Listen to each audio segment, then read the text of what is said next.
बहुत समय पहले की बात है। हिमालय की पुत्री पार्वती ने भगवान शिव को पति रूप में पाने का निश्चय किया और कठोर तप किया। जब उनका तप सफल हुआ तो भगवान शिव विवाह के लिए राजी हो गए। हिमालय राज के घर में आनंद का वातावरण था। विवाह का दिन आया, लेकिन जब महादेव अपनी बारात लेकर निकले तो दृश्य देखकर सभी विचलित हो गए। भूत प्रेत, योगी, नाग और अघोरी उनके साथ थे।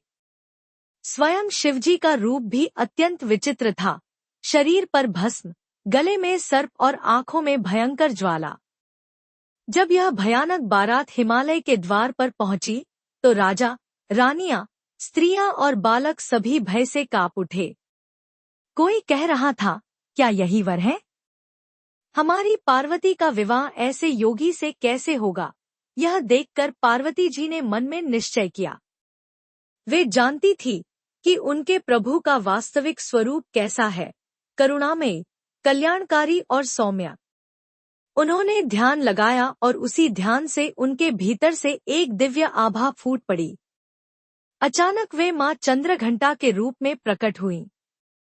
उनके मस्तक पर अर्धचंद्राकार घंटा चमक रहा था, जिसकी मधुर ध्वनि से चारों ओर का भय मिट गया। वे सिंह पर सवार थीं, 10 भुजाओं में शस्त्र धारण किए हुए। उनके तेज से आकाश तक आलोकित हो उठा। मां चंद्रघंटा ने शांत स्वर में कहा, हे प्रभु शिव, आप तो सबके हितकारी हैं, परंतु यह भयानक रूप देखकर मेरे कुलजन विवाह स्वीकार नहीं करेंगे। आप अपने मंगलमय स्वरूप में प्रकट हों। शिवजी ने पार्वती के वचन स्वीकार किए और तत्काल अपने भव्य व सौम्य स्वरूप में प्रकट हो गए। अब बारात देवताओं जैसी दिखने लगी। हिमालय राज और उनका परिवार आनंदित हुआ और विवाह संपन्न हुआ। उसी समय से यह मान्यता बनी कि नवरात्रि के तीसरे दिन जब भक्त मां चंद्रघंटा की उपासना करते हैं तो वे अपने जीवन से भय, संकट और नकारात्मकता को दूर करते हैं। भक्त सुबह स्नान कर स्वच्छ वस्त्र धारण करते हैं। मां की प्रतिमा या चित्र के सामने दीपक जलाते हैं। उन्हें सुगंधित पुष्प और विशेषकर सुनहरे या लाल फूल अर्पित किए जाते हैं।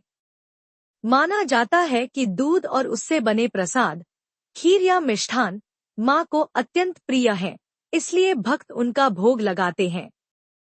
पूजा के समय घंटी बजाई जाती है, क्योंकि मां के मस्तक पर जो चंद्राकार घंटा है, उसी की ध्वनि सभी नकारात्मक शक्तियों को दूर कर देती है। मंत्र जाप मां चंद्रघंटा का ध्यान करते हुए भक्त यह मंत्र जपते हैं, देवी चंद्रघंटाय नमः, और साथ ही उनका बीज मंत्र भी, ऐहरी क्लीं चामुंडाय विच्चे। भक्त इन मंत्रों का 108 बार जाप करते हैं। कहा जाता है कि इससे साधक को अद्भुत शांति और साहस मिलता है। व्रत का फल भक्त इस दिन उपवास रखते हैं, दिन भर फलाहार या केवल दूध से बने पदार्थ ग्रहण करते हैं। मन को निर्मल और शांत रखते हैं, झगड़ा या कटु वचन नहीं बोलते। शाम को दुर्गा सप्तशती या देवी महात्म्य का पाठ किया जाता है। कहा जाता है कि जो भी सच्चे मन से मां चंद्रघंटा की पूजा करता है, उसके जीवन से भय दूर होता है, हृदय में शांति आती है और घर परिवार में सुख समृद्धि बनी रहती है। और इस प्रकार जिस तरह पार्वती जी ने मां चंद्रघंटा का रूप धारण कर सबका भय मिटाया था और विवाह संपन्न कराया था, उसी तरह आज भी मां अपने भक्तों के जीवन से भय और अंधकार दूर कर देती है।